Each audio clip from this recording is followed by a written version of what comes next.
علمگیر مشهور بادشاہ تیر شوی دی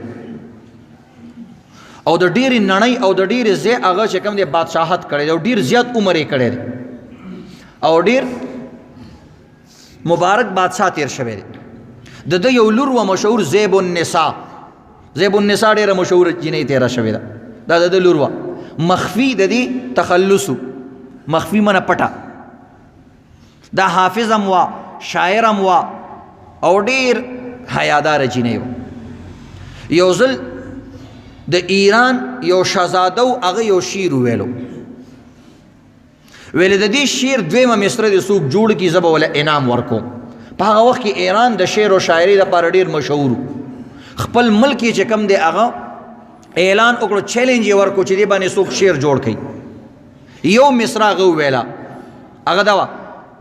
در ابلق کسې کم دی دبود دا ویل در ابلق کسے کم دید موجود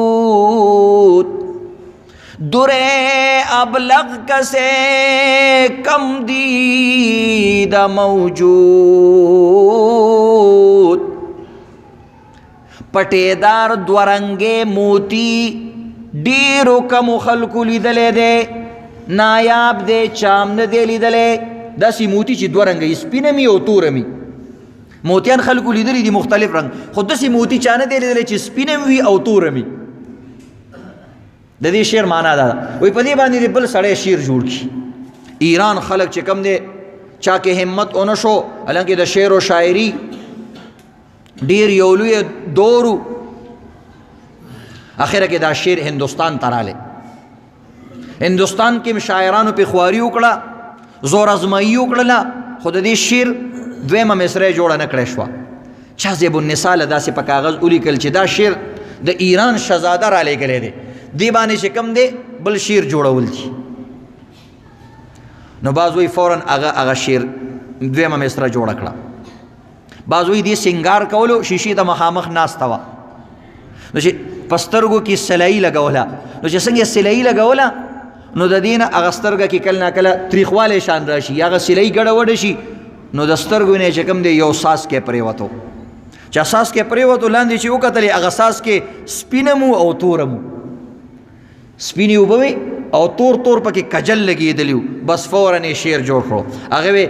در ابلق کسے کم دید موجود مگر اشک بتا سرم آلود توے چی ابلق موتی چانه دیلی دلے ولی ندیلی دلے د محبوب دسترګونه چې کوم اوښکه د کجلو سره ملګري شي او پریوزي نو دغه ابلق ملغلره ده ما لیدلې ده که یو حیاداره ښځه چې خپله د خاوند د خپل پلار د خپل رور په فراق کې جاړي او د هغې د سترګو نه کوم اوښکه پریوزي رنجو کجلو سره ککړه شوي وي هغه درې ابلق دی ایران بادشاہ ته چې دا مصره ورسېدله ډېر حیران شو چې عجیبه مصره جوړه کړې ده چا ډېر زبردست تشبیه پکې ورکړې ده هغه خط راولېږلو چې دې کس سره زه میلاوېږم او انعام ورکوم او د ده زیارت کوم ملاقات یې کوم علمگیر بادشاہ ته خط رالو علمگیر بادشاہ ډېر زیات پریشانه شو چې زما خو لور ده ډېره حیاداره ده بادشاہ یې وقت دی د خپل لور ملاقات د بل بادشاہ د صدر سره شهزاده سره نه کوي دې ته ویل کېږي یعنې بادشاهان څه کوي ویل نه زما لور به څنګه میلاویږي ډېر پریشانه شو چې څه به کوم یو سره مشوره بل سره مشوره ویل بادشاہ دی د بل ملک مشر دی را روان دی لور یې ورته ویل زیب النساء ویل ماله د دې حل راځي یو شعر زه بل ویمه یو شعر یې بل ویل دا شعر صرف هغه ته وښایه به زه به ملاقات له خپله نه راځي هغه زما اشتهاده چې زه ملاقات کوم زیب النساء سره زیب النساء ورته یو بل شعر ولیکلو در سخن مخفی منم چون بوی گل در برگ گل در سخن مخفی منم چون بوی گل در برگ گل هر که دیدن میل دارد در سخن بیند مرا. چې دا شعر ورته ولو، د شعر مطلب څه دی؟ وی اے ایران شاهزاده زما چې څوک قتل غواړي نو در سخن مخفي منم، زه په خپلو خبرو په خپلو شعر و شاعرۍ کې پټیما. لکه څنګه چې خوشبو په ګل کې دننه پټوي.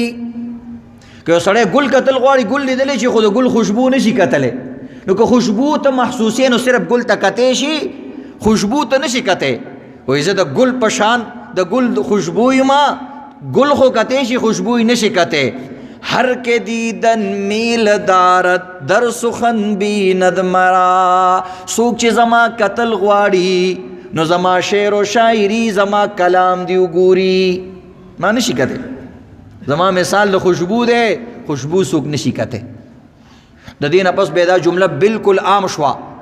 چی انسان پا خبرو باندی معلومی کی. د انسان د خبرو نبا دا اغا اندازہ لگے چې خبرې څومره طاقتوري سړی طاقتور دی، چې خبرې کمزوري سړی کمزور دی، خبرې اعلی سړی اعلی دی. دا بیا جمله د خلکو د پاره یو نمونه جوړه شو، خلکو به استعمالول، یو کهاوت جوړ شو، یو ضرب المثل جوړ شو، یو متل جوړ شو. نو بهرحال عزتمندو داسې حیادارې ښځې وي. زیب النساء به وادم نو کړی، د 15 کالو په عمر کې هغه به وفات شوی. نو بادشاہ ته چې ایران شہزاده ته دا خط ورسېدو، دا شعر یې وکتلو، به د لارې نه واپس شویل، دې سره څوک ملاقات نشي کولی. دا دومره حیاداره ده او کوم عجیبه تشبیه بیان کړه. داسې به د بادشاهانو لوریانې وي عزتمندو.